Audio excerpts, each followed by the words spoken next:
Hello everyone, this is Meenakshi Rana. This is the second part of chapter 6, the Mughal Empire. In this video, you will learn about revenue system, literature, education and fine arts, Akbar's religious policy, an estimate of Akbar, Jahangir's campaigns and conquest, Jahangir and Noor Jahan, relations with the Europeans. So let's start with revenue system. Land was the main source of income of the state. Because the state officers, mansabdars, were paid their salary in grant of जागीर. भूमि राज्य की income का मुख्य स्रोत था, क्योंकि राज्य अधिकारी मनसबदारों को उनकी सैलरी को पे करने के लिए जागीर को दान में दे दिया जाता था. यह जानना आवश्यक था कि एक पर्टिकुलर जागीरदार कितना रेवेन्यू कलेक्ट करेगा और प्रत्येक को कितना प्रदान करना चाहिए. इस जानकारी ने सम्राट को जागीर देने के लिए सरल बना दिया. राजा टोडरमल लैंड रेवेन्यू और लैंड असेसमेंट का इंचार्ज था. Next point, income from trade. Revenue from trade was not so large. Gujarat and Bengal were the two important centres of the foreign trade. व्यापार से रेवेन्यू ज़्यादा बड़ा नहीं था. गुजरात और बंगाल विदेश व्यापार के दो इम्पोर्टेंट सेंटर्स थे. भारत ने मध्य एशिया, पर्शिया और रशिया के साथ व्यापार किया. उसने कपड़ा, इंडिगो, साल्टपीटर और मसालों का निर्यात किया. Next we will see literature, education and fine arts. Akbar never learn to read and write, but he was fond of knowledge. Akbar ने पढ़ना और लिखना कभी नहीं सीखा था, लेकिन वह ज्ञान का शौकीन था, इसलिए उसने आँखों और कानों द्वारा सीखा. अकबर के पास बेस्ट बुक्स का कलेक्शन होता था और ये उन बुक्स में जो लिखा होता था वो विद्वानों से डिस्कस करके अपनी नॉलेज को बढ़ाता था. अकबर के दरबार में शेख मुबारक के पुत्र अबुल फजल और फैजी नाम के दो साहित्यिक रत्न थे. अबुल फजल ने अकबरनामा लिखा, जिसमें अकबर की लाइफ के बारे में लिखा गया है. इस बुक का एक हिस्सा अकबर की कानून और रेवेन्यू सिस्टम से संबंधित है और लोगों की कंडीशन का वर्णन करता है. फैजी एक कवि था और वह फारसी में लिखता था. अकबर के पास रामायण और महाभारत थी जो संस्कृत से पर्शियन में लिखी हुई थी. अबुल फजल फारसी लैंग्वेज में ट्रांसलेट करता था. Hindi poetry received great encouragement. Keshav, Rahim, Surdas, Tulsidas were the great Hindi poets of this period. Hindi कविता को बहुत प्रोत्साहन मिला. केशव, रहीम, सूरदास और तुलसीदास इस समय के महान हिंदी कवि थे. रहीम के दोहे आज भी लोकप्रिय हैं. तुलसीदास की रामचरितमानस को दुनिया भर में विशेष रूप से हिंदुओं द्वारा श्रद्धा के साथ आज तक पढ़ा जाता है. Next para, Tansen the famous musician and singer was another gem of Akbar's court. Tansen प्रसिद्ध संगीतकार और गायक था जो अकबर के दरबार का एक और रत्न था. उसने कई हिंदुस्तानी रागों को गाया, जिनमें से राग दरबारी और दीपक राग बहुत फेमस है. तानसेन ने फारसी संगीत की कई विशेषताओं को भारतीय संगीत में पेश किया. A large number of painters also lived at Akbar's court, made paintings to illustrate the books. Akbar के दरबार में पेंटर्स भी रहते थे, जिन्होंने बुक्स को चित्रित करने के लिए पेंटिंग्स की. उन्होंने भारतीय और फारसी शैली के मिक्सचर का यूज़ किया. उन्होंने मुग़ल दरबार जीवन को दर्शाने वाले दृश्यों को चित्रित किया और उन्होंने भारत और फारस के दिव्य चरित्र और कहानियों को भी चित्रित किया. Now students look here, classroom extension, 9 gems of Akbar. अब हम अकबर के 9 रत्न के बारे में बात करेंगे. सबसे पहला था अबुल फजल, जिसने अकबर की बायोग्राफी लिखी थी, अकबरनामा. दूसरा फैजी था जो दरबार में कवि था. मियाँ तानसेन तीसरा रत्न था जो दरबार का म्यूजिशियन था. नंबर 4 पर आते हैं राजा बीरबल. ये हिंदू ब्राह्मण था और सैन्य और प्रशासनिक था. नेक्स्ट था राजा टोडरमल. ये हिंदू क्षत्रिय या कायस्थ था और अकबर का फाइनेंस मिनिस्टर था। छठा रत्न था राजा मानसिंह, जो अकबर की सेना में एक ट्रस्टेड जनरल था। नेक्स्ट था अबुल रहीम खाने खाना, ये अकबर के दरबार का कवि था।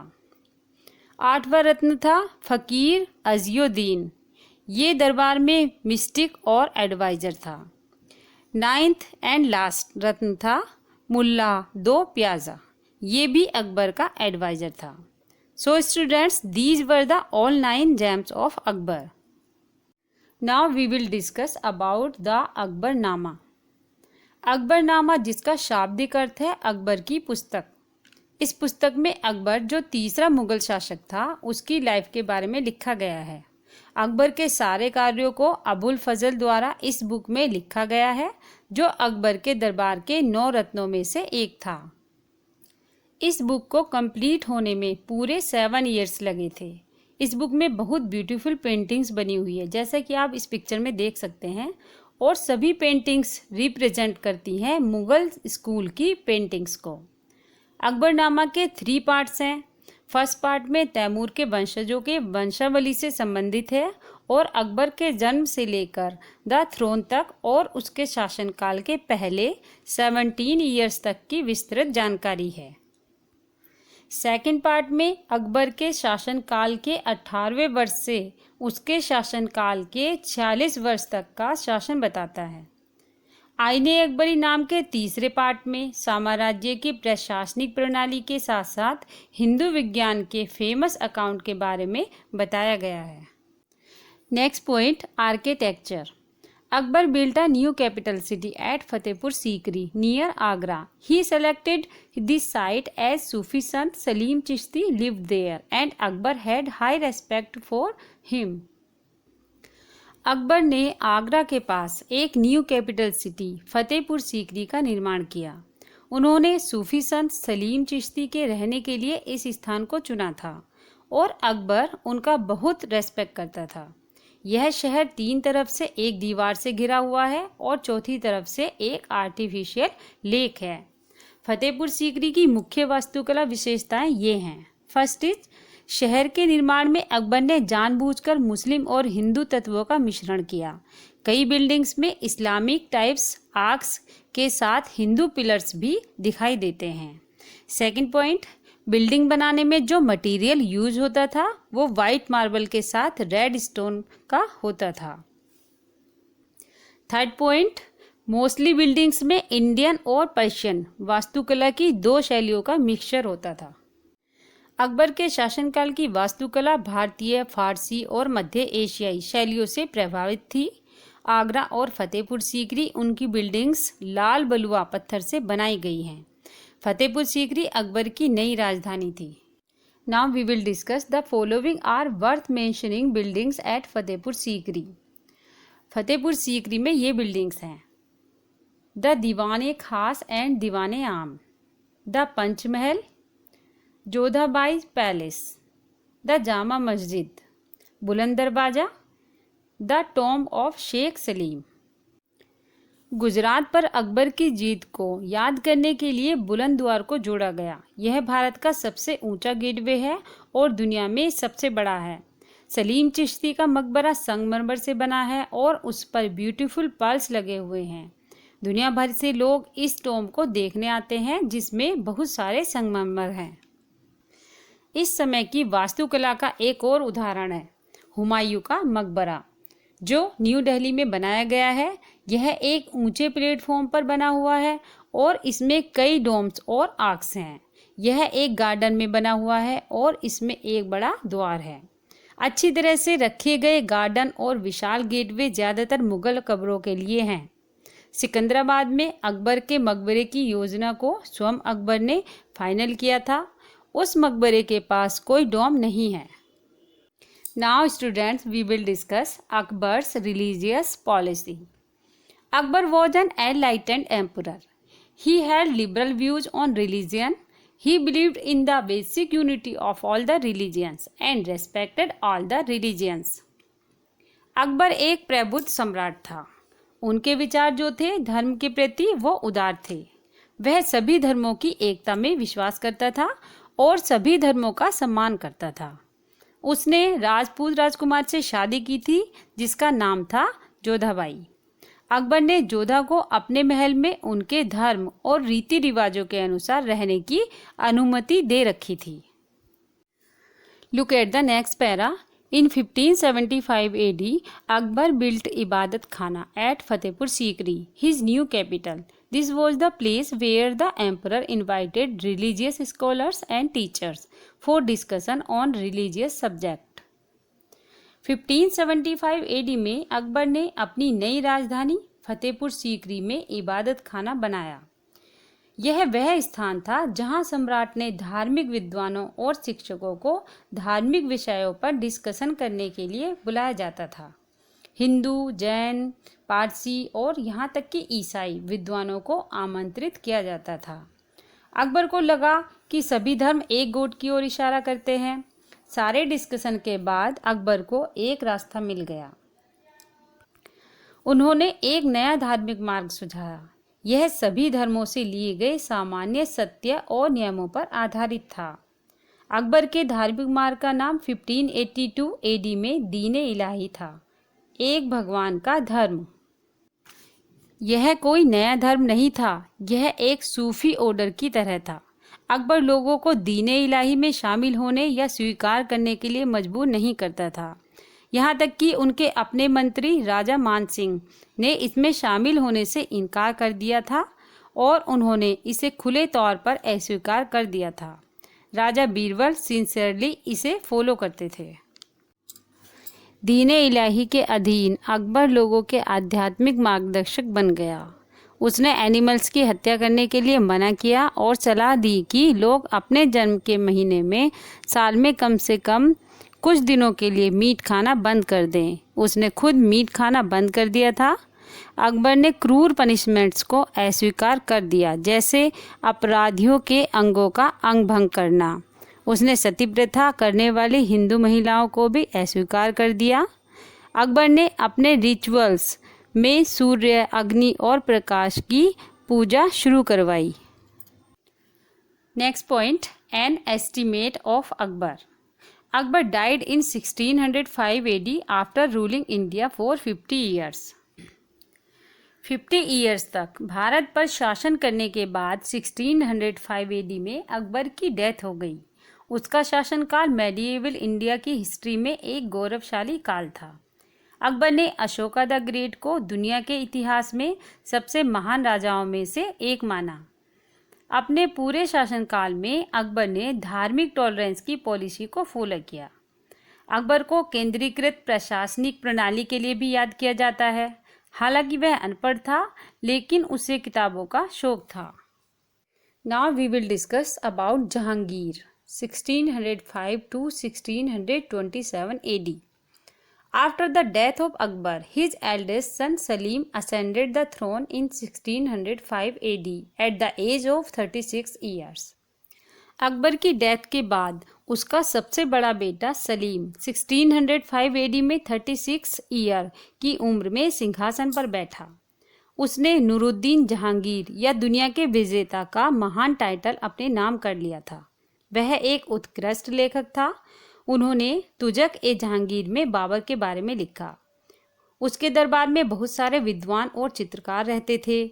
जहांगीर न्यायप्रिय था। उसने रॉयल पैलेस के गेट पर एक सुनहरी चेन पर एक बड़ी घंटी टांग रखी थी। जो भी उस चेन को पहले खींचता था, राजा उसकी प्रॉब्लम पहले सुनता था और न्याय दिलाता था। Next point, Jahangir's campaigns and conquest. First is, the first year of his reign was marred by rebellion of his son, Prince Khusro, who had got the support of Raja Man Singh. Jahangir के शासनकाल के पहले वर्ष में उसके बेटे Prince Khusro के विद्रोह से हानि हुई, जिसे राजा मान सिंह का सपोर्ट मिला था। जहांगीर ने उसे लाहौर के पास पराजित कर दिया और उसे कैद कर लिया। सिख गुरु अर्जुन देव, जिन्होंने उसे आशीर्वाद दिया था, उस पर भारी जुर्माना लगाया गया। जब उसने जुर्माना देने से इनकार कर दिया तो उसे 1606 AD में मौत की सज़ा सुना दी गई। सेकंड पॉइंट, उसका अगला अभियान मेवाड़ के नए शासक अमर सिंह के खिलाफ था, जिसने मुगलों को नहीं सौंपा था। जहांगीर ने उसे 1614 एडी में हरा दिया। उसके बाद वह मुगल बादशाह के प्रति वफादार हो गया। थर्ड पॉइंट, डेक्कन की ओर उसके अभियान सफल नहीं रहे। Now we will discuss Jahangir and Nurjahan. As Jahangir loved her, he married Noorjahan in 1611 AD. Her original name was Meherul Nisha. She was a widow. Her first husband, Sher Afghan, was killed in an encounter. She was extremely beautiful and a highly talented woman.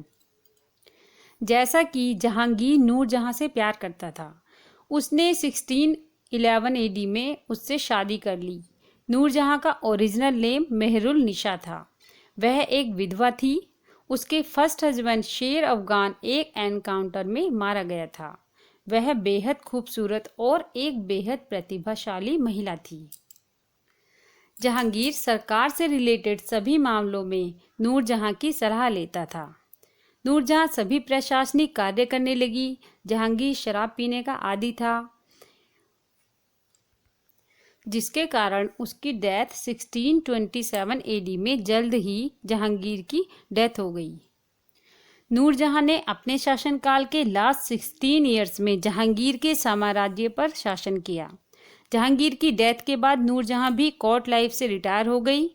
फिर राजकुमार खुर्रम सिंहासन पर बैठा। जहांगीर के बाद Noor Jahan 18 years तक जीवित रही। फिर 1645 एडी में उसकी भी डेथ हो गई। Now we will see here relations with the Europeans. Although the Portuguese, the Dutch and the English had set their foot on India before coming of Jahangir to throne, yet they were not so strong. हालांकि पुर्तगाली, Dutch और अंग्रेज ने जहांगीर के सिंहासन पर आने से पहले भारत पर अपना पैर रख दिया था, फिर भी वे इतने स्ट्रॉन्ग नहीं थे। जब पुर्तगाली व्यापार से संतुष्ट नहीं थे, उन्होंने भारतीय जहाज़ों को लूटना शुरू कर दिया। उनकी लूटपाट और चोरी के बारे में सुनकर राजा क्रोधित हो गया और उसने उनके साथ कोई भी व्यापारिक संबंध रखने से इनकार कर दिया। उसी समय इंग्लैंड का विलियम हॉकिंस 1608 एडी में भारत आया। उसने जहांगीर से कुछ व्यापारिक कंसेशन प्राप्त करने की कोशिश की, लेकिन वह असफल रहा और 1611 में वापस चला गया। उसके बाद 1615 एडी में सर थॉमस को अंग्रेजी राजा जेम्स वन ने राजदूत के रूप में भारत भेजा। वह ब्रिटिश व्यापारियों के लिए मुगल राजा से ट्रेड में कंसेशन पाने में सफल रहा। सर थॉमस राय को सूरत में फैक्ट्री लगाने की परमिशन मिल गई। Students, remaining part of this chapter I will explain in next video. If you like this video, please subscribe to my channel and don't forget to press the like button. Thanks for watching. Have a good day.